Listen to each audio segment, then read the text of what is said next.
Allez, salut, bienvenue à tous dans ce nouveau numéro de l'invité Hélène. Pour ce nouveau numéro, on reçoit William Atam, sociétaire de Soa FC du côté d'Oman, ancien sociétaire d'Al-Aroba et par ailleurs meilleur buteur de cette formation lors de la saison 2022-2023.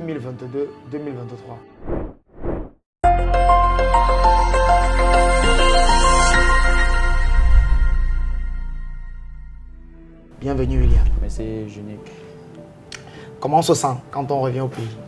Bah, très bien, retrouver la famille, les amis, tous les proches, c'est ressourcer, c'est très bien. Et la question qui intrigue généralement les internautes et les téléspectateurs quand on regarde un entretien, c'est de savoir pourquoi et comment as-tu décidé de choisir le football et de faire de cela un métier? Puisqu'il faut signaler déjà que c'est un métier assez complexe, puisque c'est près d'un cinquième de ceux qui essayent dans ce métier qui réussissent à exceller et à briller. Bon, déjà tout petit, j'ai beaucoup aimé le foot. Et mon rêve a toujours été d'être professionnel. Bon, ça n'a pas été facile de par mes débuts. Aujourd'hui, je peux dire que j'ai franchi un palier. Mais sinon, le meilleur reste à venir. Une autre question, c'est quoi la différence entre la MTN Elite One que tu as eu à disputer avec New Stars de Douala et bien évidemment le championnat d'Oman? La différence au niveau technique, puisque au Cameroun, c'est beaucoup plus physique, moins d'intensité. Maintenant, au dernier playoff, je crois que j'ai vu beaucoup plus d'intensité du côté des équipes. Donc je crois qu'avec le temps, le championnat camerounais pourra aussi rivaliser avec d'autres pays. Les playoffs que tu as d'ailleurs vu en direct sur LN Foot. Ouais. Merci. Bien évidemment. Comment as-tu réussi à t'adapter? Toi qui as passé presque toute ta formation, ton début de carrière du côté de Douala, avec principalement les équipes locales, comment as-tu réussi à t'adapter à ce vestiaire-là, à cette nouvelle hygiène de vie déjà, puisqu'il faut signaler que de l'autre côté, c'est un peu plus exigeant, à ce nouveau vestiaire, une nouvelle langue qui est le plus souvent une barrière? Bon, déjà, j'ai eu la chance d'avoir un coach tunisien. Ouais, il parle français, il m'a beaucoup aidé à la traduction. Donc, du côté du vestiaire, ça a été très facile puisque le langage footballistique est différent du langage de la vie.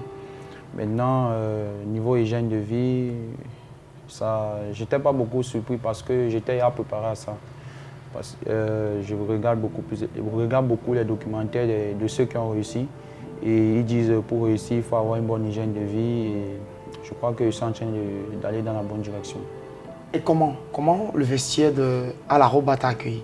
Déjà, on sait qu'il y a un gros problème de racisme le plus souvent. C'est un pays un peu musulman aussi.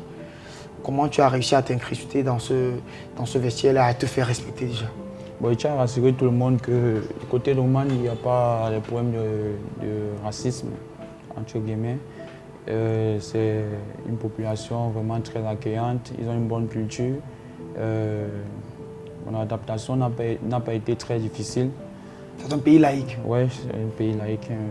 Il y a l'anglais aussi, on parle anglais, on parle arabe. Bilingue? Ils sont bilingues, donc ça n'a pas été difficile. Au regard de tes performances, tu as terminé meilleur buteur du club, parmi les meilleurs buteurs du championnat et tout, et la situation de ton club qui a été relégué, comment tu peux juger ta saison? Quel a été ton ressenti déjà? Personnellement, je suis très content et déçu aussi parce que je n'ai pas pu aider l'équipe à se maintenir. Mais sinon, personnellement, j'ai fait mon job. C'est pourquoi cette équipe s'est présentée malgré d'autres équipes aussi, mais sinon, elle s'est vraiment vite présentée et j'ai saisi l'occasion. Aujourd'hui, pourquoi avoir choisi cette nouvelle équipe-là? Parce que tu avais beaucoup de propositions, tu étais sollicité du côté de l'Amérique du Nord, en Asie, en deuxième division, du côté de l'Arabie Saoudite et la Chine aussi qui toquait à ta porte. Pourquoi avoir choisi de continuer dans ce pays-là? Personnellement, j'avais un ressenti, comment je peux l'appeler? Tu devoir inachevé? Un devoir inachevé parce que je suis arrivé en cours de saison et il fallait que je montre encore que cette saison que je peux terminer parmi les meilleurs. Donc ils sont venus avec un bon projet bien structuré, avec beaucoup plus de visibilité la saison prochaine. Donc à moi de faire le job et pourquoi pas terminé meilleur buteur de cette équipe. On va passer à la séance culte. 10 questions à répondre en 15 secondes, 9 principalement. Je sais que tu pourras répondre bien évidemment à toutes ces questions. Le plat préféré de William Matam? Dolé Nyondo. Nolem Nyondo, la personne la plus importante de ta vie? Mon fils, Owen. Le fils, Owen Matam. Ouais. Ton article le plus cher? J'en ai plusieurs, mais... Ah ouais, le plus cher. 10 secondes déjà. Mon laptop. Le laptop. Ouais. Il a valu combien? Près de 350 000, je crois. Hein. Ouais. Polygamie ou monogamie? Monogamie. Ça, c'est la bonne. Ton petit nom dans le vestiaire? The Big Boss. The Big Boss. La star de ton répertoire? Nicolas Nkoulou. Nicolas Nkoulou. Le capitaine vice-capitaine de l'équipe nationale actuellement. La dernière photo que tu as eue dans ton téléphone, c'est laquelle? Je crois un match au Stade Sikam. Match au Stade Sikam. La dernière photo de William Matam avec Passion Foot. Ouais. Bien évidemment. Fidèle ou infidèle? Fidèle. Alcool, ok. Alcool ou fumée? Zéro. Zéro. Zéro. Pas d'alcool, pas de fumée. Non. Raconte-nous, c'est la dernière question. Quelle est la plus grosse anecdote de ton vestiaire? Que ce soit du côté d'Alarouba ou bien évidemment du côté de New Star ou de Djibamba FC, parce qu'il faut préciser que tu as été, c'est l'un des premiers clubs qui a réussi à te cibler. Je vais prendre Djibamba FC. Hein. Ah ouais, exactement. Barrage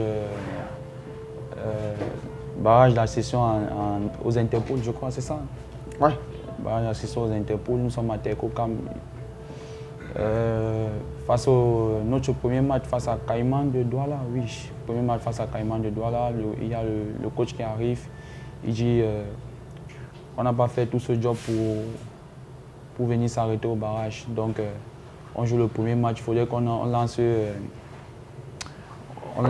envoie une nouvelle à tout Douala que AS Djibamba, c'est pas seulement en phase de poule, c'est aussi au barrage.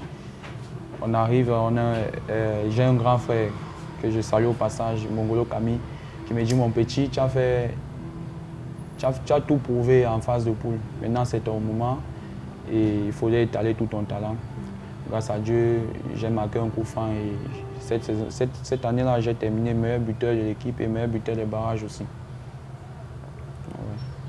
C'est la plus grosse anecdote de tout. L'équipe nationale, est-ce que ça te dit? Oui, ça me dit. Il faudrait beaucoup travailler pour arriver là-bas. C'est dans un coin de la tête en fait. Dans un coin de la tête. Comment peux-tu juger aujourd'hui le niveau du football camerounais? De ton départ, parce que tu as été joueur de New Star à une certaine époque, et quand tu regardes aujourd'hui au niveau de la médiatisation, au niveau de la qualité de jeu, comme tu l'as si bien dit, au niveau de ce qui est fait par l'ensemble de toutes ces personnes-là qui sont autour du football, comment tu trouves le niveau du football? Le niveau n'est pas encore où le nouveau président souhaite qu'il soit. Mais je pense qu'avec le temps, tout ira mieux et on pourra avoir un championnat très attractif et nous n'aurons plus de joueurs qui se déporteront du Cameroun pour l'extérieur, mais nous aurons des joueurs qui viendront de l'extérieur pour le Cameroun. C'est quoi l'un de tes rêves les plus chers? L'un de mes rêves les plus chers? Dans le foot? Dans le foot, principalement. Gagner un titre avec l'équipe nationale. Gagner un titre avec l'équipe nationale. Ouais.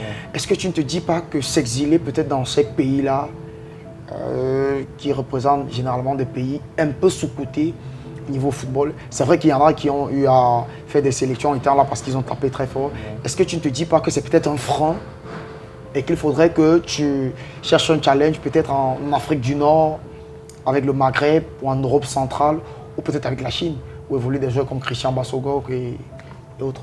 Non, pour moi, ce n'est pas une barrière. C'est pas une barrière. Il faudrait, je pense qu'avec le nouveau président de l'Africa Foot, on regarde beaucoup plus les stats. Si j'explose les stats de ce côté-là, je crois que je pourrais avoir ma chance à l'équipe nationale. Ok, merci. Messieurs, c'était tout pour ce numéro de l'invité Hélène. On a reçu William Matam, nouveau sociétaire de SOA FC du côté d'Oman. On espère que vous avez aimé, que vous avez totalement pris plaisir. On se dit quoi? Laissez toutes vos réactions en commentaire, abonnez-vous. Surtout, n'hésitez pas de partager. On nous reverra bientôt. Ciao.